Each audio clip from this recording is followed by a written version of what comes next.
Jacob.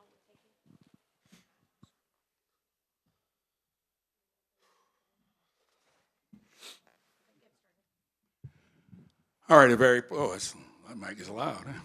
Very pleasant good afternoon and welcome to our postgame press conference. Joining us first are members of the Texas Tech Red Raiders, head coach Joey McGuire and quarterback Behren Morton. We'll first hear remarks from head coach Joey McGuire. Well, I want to start off by thanking Red Raider Nation for showing up today, man. It was really special. It's been an incredible ride this year, but it was really special to have so many Texas Tech fans. I'm sorry that, we let you down, but I hope you've enjoyed every second of this year, man. This is such a special team, and I'm so proud of them, but thank you for that.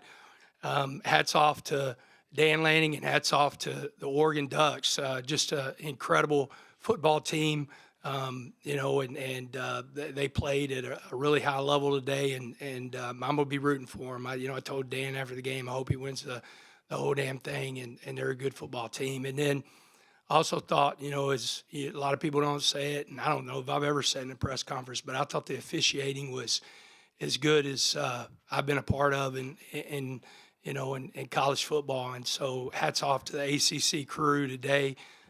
They did a good job. It's no fun being in that locker room right now. I've said it all year long. Been doing this for 31 years. I've never been a part of a closer group of men, and never been so proud. The one thing that I told them, and I truly believe it, like when you do something that nobody's ever done what these guys did wearing this uniform ever. And so then the standard's set. And, that's where you start building something really special. And so I can't thank them enough. And this is going to hurt for a long time. I know these guys are hurting right now, but can't be more proud of my football team. Thank you very much, Coach McGuire. Joining us also has now been linebacker Jacob Rodriguez. We're going to now open it up to questions for both or all three of our attendees on stage, Coach McGuire and Behren Morton and Jacob Rodriguez. Please raise your hand. A microphone will be brought to you. And when you receive the microphone and get the acknowledgement, please state your name, your affiliation before asking your question. Questions are now open.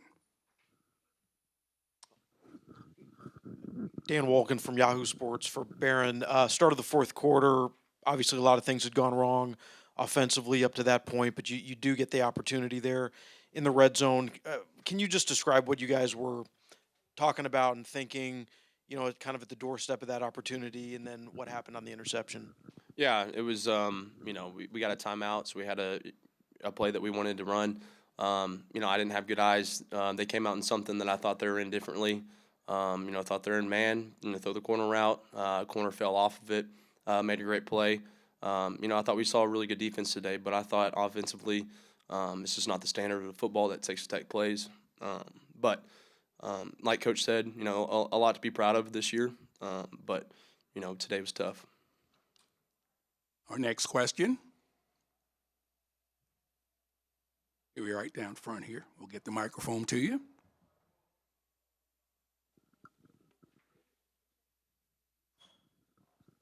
Ty Kaplan, Dallas Morning News. Behren, can you kind of just take us through your emotions right now? Obviously, this is kind of the accumulation of a big career for you.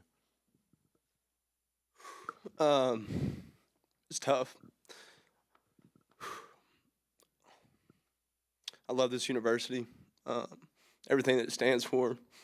I've been a Red Raider since I was a little kid, so, to get to do this year has been awesome. A great group of guys. Man, it's just been so fun just to, put Texas Tech back on the map. And, Lubbock deserves every bit of everything that happened this year. And, we can hang our hat on something. Obviously not the outcome that we wanted, but, really proud of this team in the way that, we fought through adversity this year. And, I'm proud to be a Red Raider. Next question. Don Williams from the Lubbock Avalanche Journal. Behren, in terms of the offense's struggle today, would you say it had more to do with, I don't know, rust from the layoff, with scheme of their defense, with the talent disparities? What do you think? What could you put your finger on that? I mean, Yeah, I think that we had a great game plan. The whole month really, we had a great game plan, and we just didn't execute base plays. We didn't run our day one stuff that we run good. I didn't do a good job of settling down and really focusing on the next play. But there was a lot of things that we could have done differently. Can't give them the ball. We got to keep the ball on our side when we're on offense. But just a lot of bad football on offense.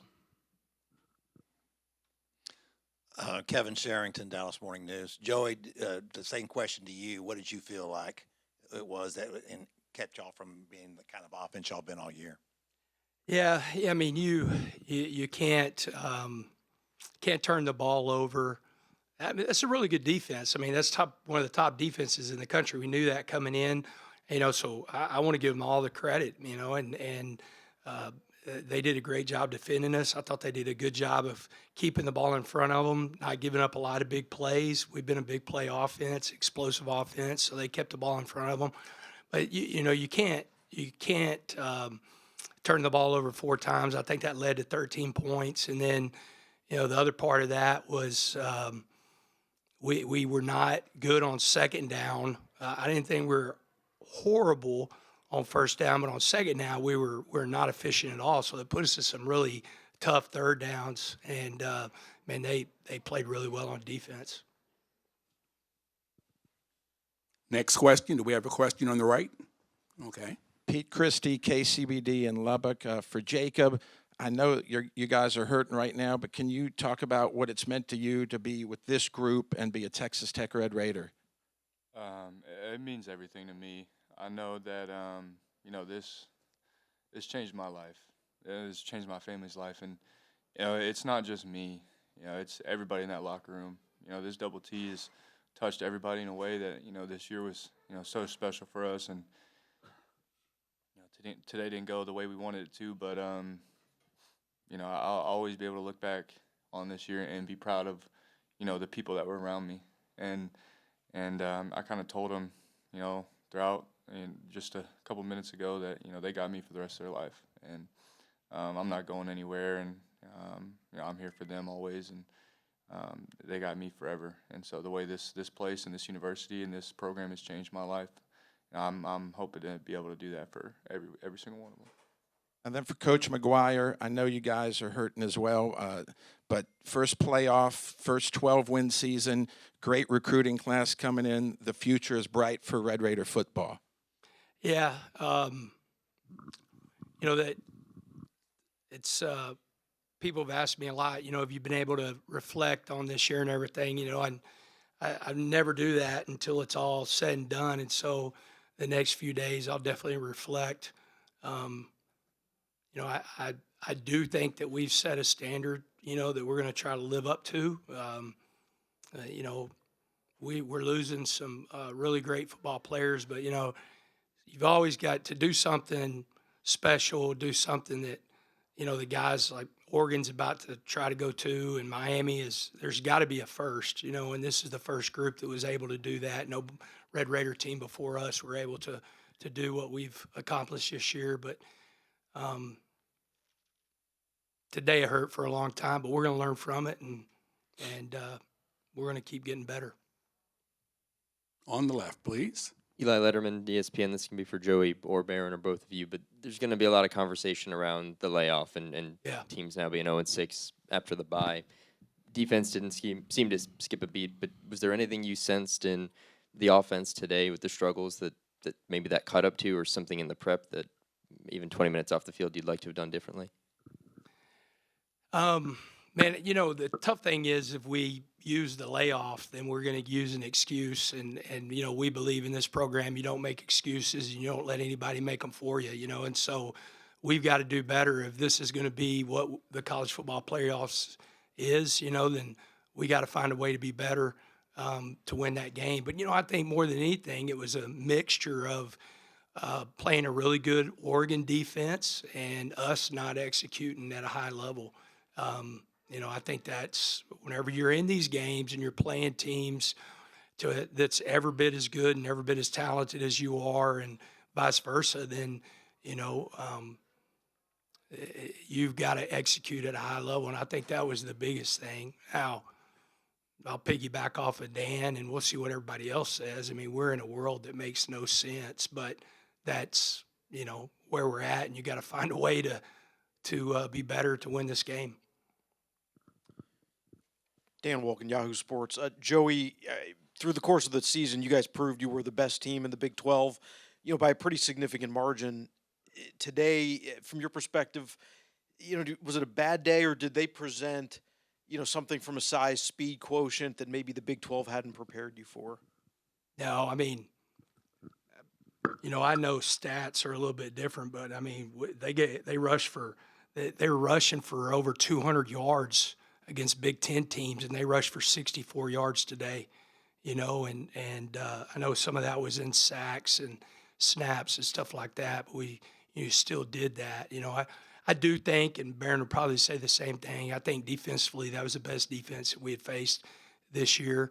And I do think they did a really good job schematically.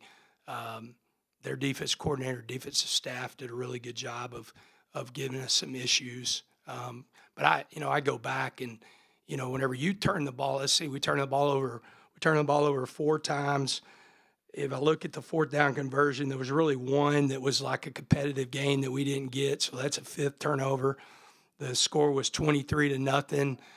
We were desperate, so they get that last touchdown that we didn't hold them out. And so if you look, and they scored, what we say, 13 off of turnovers. I mean, we didn't play good enough. It really wasn't the patch on anybody's arm. That's a really good football team, though, man. Like, if the quarterback decides to go in the draft, he's probably going to be the first or second guy taken.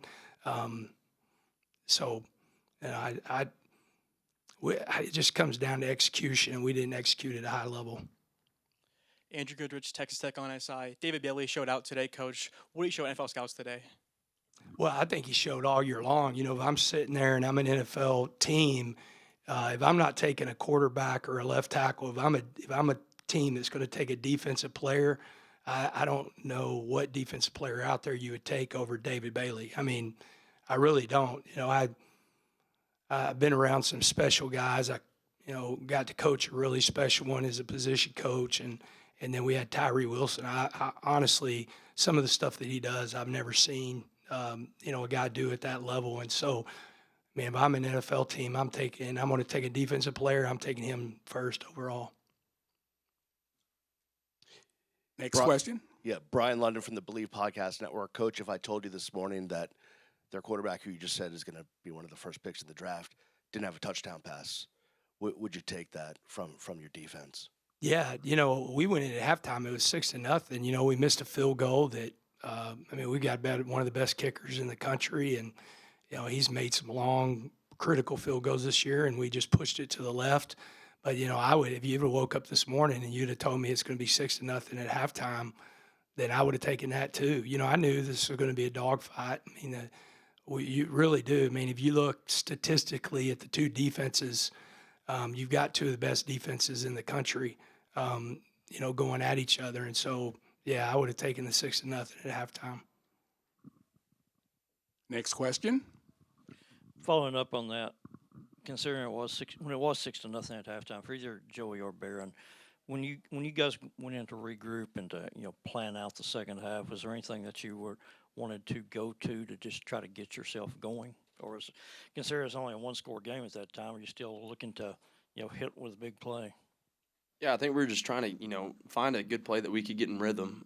It kind of felt on first down, we were just trying to find our rhythm, and we didn't find our rhythm for a while. But coming out of the second half, we just talked about execution. We got to execute, and we didn't execute in the first or second half, and that gets you beat every time. So, it just really comes down to, executing the base plays, and we did not do that. This is the last question. Sean McFarland, Dallas Morning News. Jacob, for you guys in the defense, in terms of how you wanted to approach Oregon and perform against them, did this meet your expectations in terms of how you wanted to slow this team down, this kind of offense? How did you view that matchup from your perspective? Yeah, I think we did a good job of matching up and kind of knowing exactly what they wanted to do. A lot of the errors were on our part, self-inflicted, just us not communicating as much as we wanted to and being in the right position. But man, I was super proud of our guys flying around, hitting and going at the ball, and it's just kind of how it goes sometimes. I know we had a few drives start on our side of the 50, and it's hard to play defense like that. But I'm really proud of our guys for bowing their necks and doing what we did. And a big plan for us was they're really explosive, and they got guys who can go all over the field. And if we just get the ball down, we'll live with a 20 or 30-yard gain if we can just get the ball down and play the next play. And you kind of saw that on a lot of the long drives. Is they'd have some explosives, and then we'd be able to step up and do our job and make them kick. And that's all we can do is just give our guys a chance. Well, that concludes this portion of our press conference with Texas Tech. We want to thank Coach McGuire and our student athletes, Behren Morton and Jacob Rodriguez, for joining us. We wish them the best moving forward. And our next session with the Oregon Ducks will begin shortly. Thank you.